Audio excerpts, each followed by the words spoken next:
So here's how you can turn off the grayscale on the iPhone, and let's get started. So the iPhone's grayscale is a feature which is built into the phone. So we need to open up the main settings app, and from the options, just go to the accessibility. Part of the accessibility, we have the display and a text size, and then you can find the color filters. So you can see we've got like a couple of colors at the top, and you can see what it would look like if you apply individual filters. And most likely, if it's black and white, it's probably because you have the grayscale. So you can either turn down the intensity, switch it to a different color filter, or turn it off completely. So that's like the most basic approach, and I'm pretty sure that it will make it work for any person stuck with the grayscale mode on the iPhone.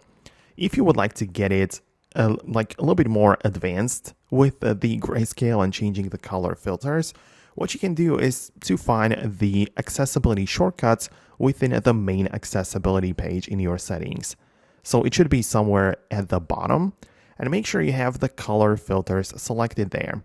You can even select more, but just make sure it's only the color filters, because the accessibility shortcut is essentially the triple clicking of the side button and just waiting what's going to happen with that, right? So it is an action triggered by triple clicking the side button. And if you make it color filters only, you can triple click it and it will make the iPhone go from grayscale to the regular and back and forth. So this makes it a lot simpler and quicker if you really want to switch in between the modes a lot.